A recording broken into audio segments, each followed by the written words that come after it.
when a dangerous sorceress falls in love with a boy. I love you. But the boy doesn't love her back. Instead, he loves someone else. The sorceress becomes furious. In her rage, she curses the boy, transforming him into a terrifying creature and then buries him alive in a grave.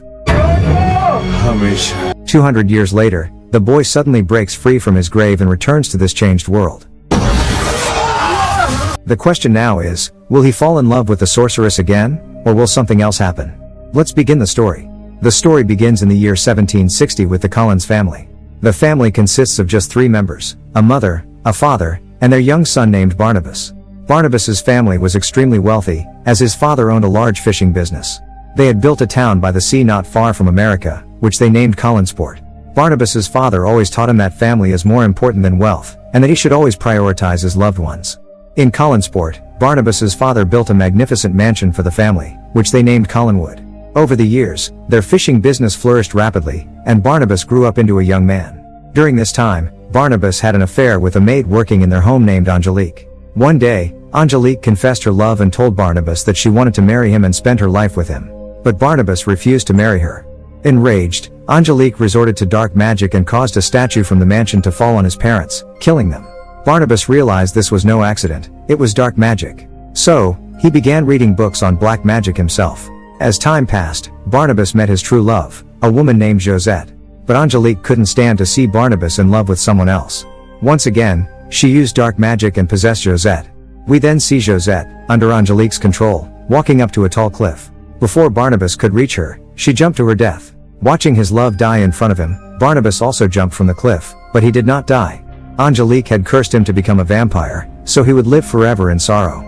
Knowing she could not defeat Barnabas by herself, Angelique incited the townspeople to turn against him.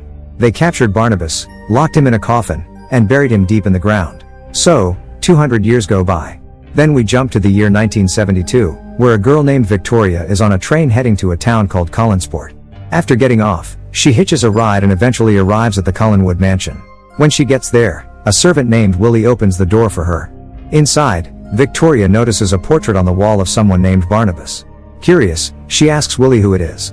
Just then, Elizabeth, the lady of the house, shows up and tells her that it's Barnabas, a noble and respected member of the Collins family. We find out that Elizabeth is also part of the Collins family and had placed an ad in the newspaper looking for a tutor to care for a boy named David. She explains that only a few people live in the mansion now: herself, her daughter Carolyn, her brother Roger, and Roger's son David. Victoria then asks about David's mother. Elizabeth explains that David's mom drowned at sea, but David refuses to believe she's really gone. He thinks he can still see and talk to her spirit.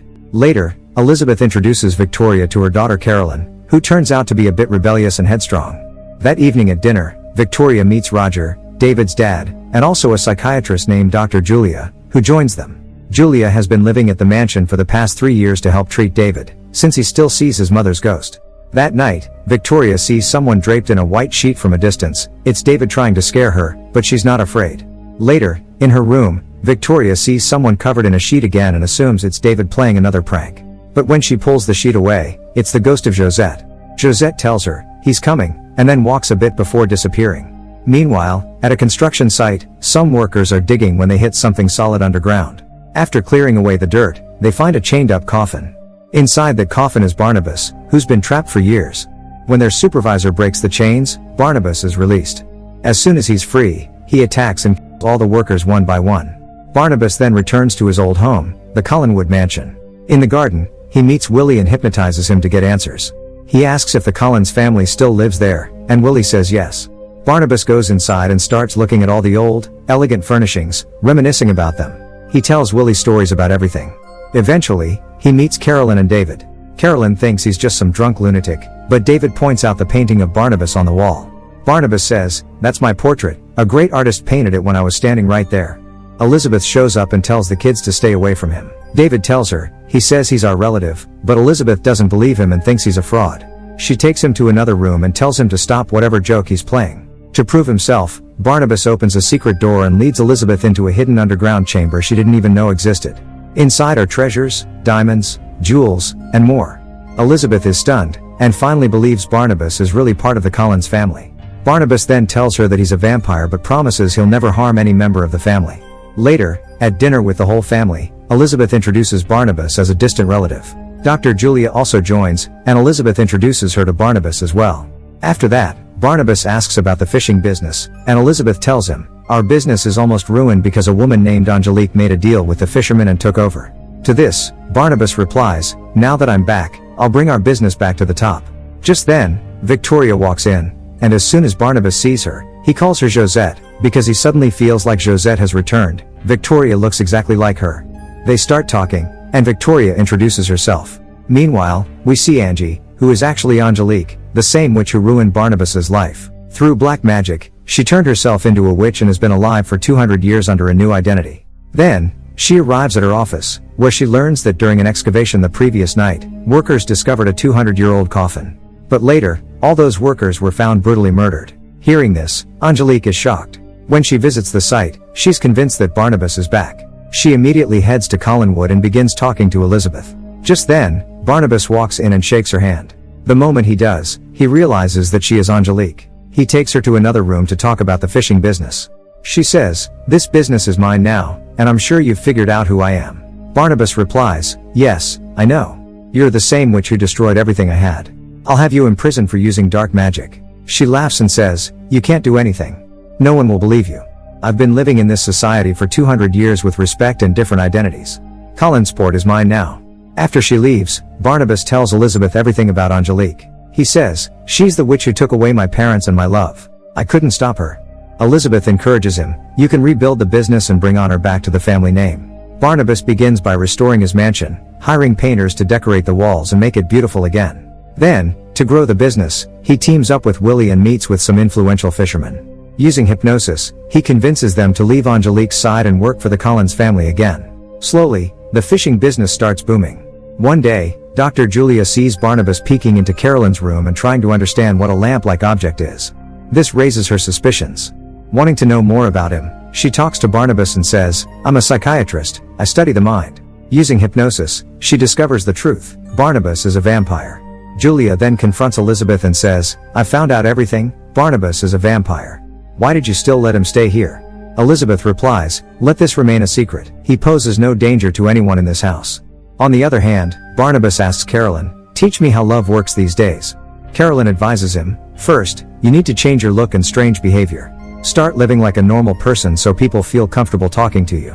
Then, you'll learn how love works on your own." The next day, we see Dr. Julia drawing Barnabas's blood. She had convinced Barnabas that she would remove all his vampire blood and replace it with human blood, which would turn him back into a human. In the following scene, we see Barnabas and Victoria together by the seaside. It seems like they've started liking each other. Next, we see Angelique in a meeting with her business board members. They tell her that their business is slowly declining because Barnabas's business is growing rapidly. Angelique says, "Arrange a meeting with Barnabas." That evening, she meets Barnabas and gives him a check, saying, "Take this money and leave the fishing business." But Barnabas refuses. Then Angelique tries to persuade him by saying, "Let's run the business together." But Barnabas still doesn't agree and says, "I can never forget what you did to me." Meanwhile, Victoria has a dream at night where she sees her childhood. Ever since she was a child, she could see the spirit of Josette and used to talk to her. But her parents couldn't understand this and thought she was crazy, so they sent her to a mental institution. She wakes up from the dream and sees Josette's spirit standing in front of her. She starts following the spirit, which leads her to the chandelier in the mansion and jumps off it, just the way she had. The next day, with everyone's agreement, Barnabas throws a party at the mansion and invites many townspeople. During the party, Barnabas sees David standing outside a room and saying that his father told him not to let anyone in.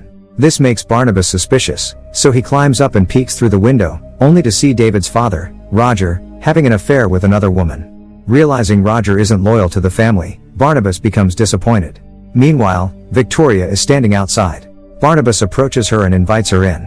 Victoria starts opening up about her childhood, telling him about how she used to see a girl's spirit and how her parents didn't believe her. She says, "One day that spirit showed me the way to Collinwood. When I met you, I felt like I had known you for centuries.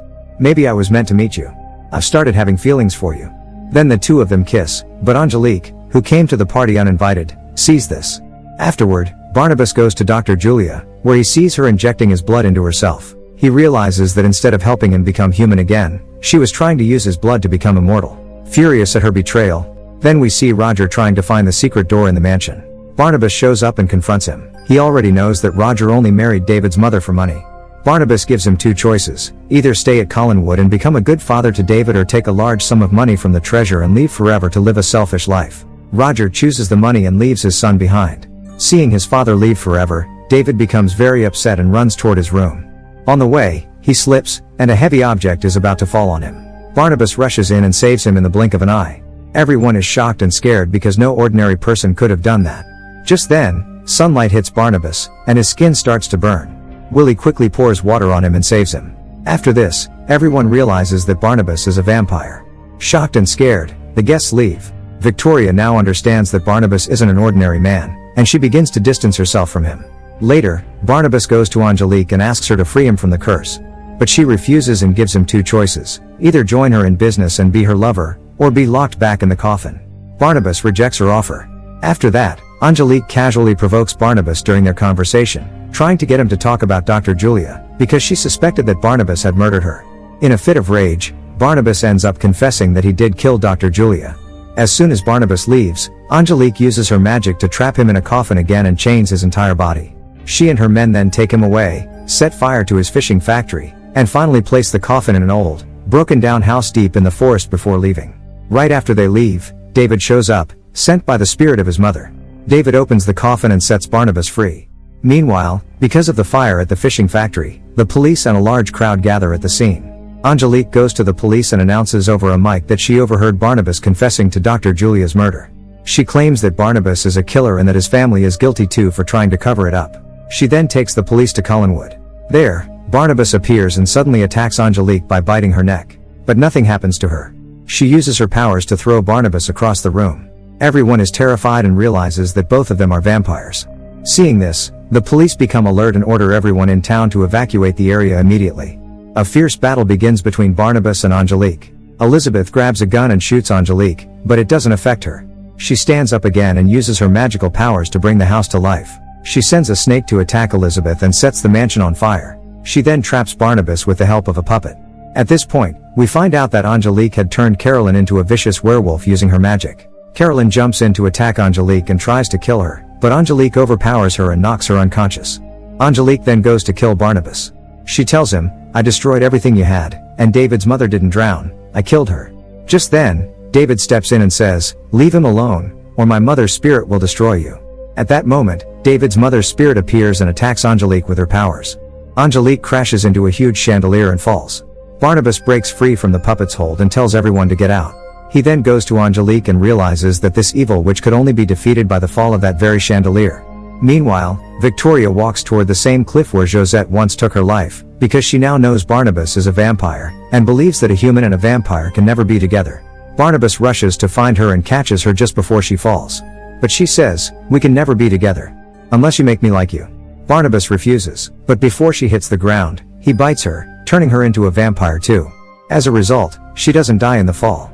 She wakes up as a vampire, and the two of them are finally happy, because now they're the same and can be together forever. In the final scene, we see Dr. Julia's body deep in the ocean. Her eyes suddenly open, because Barnabas had bitten her before killing her, turning her into a vampire too. And with that, the story comes to an end. Hope you enjoyed the story. Catch you again with another exciting tale.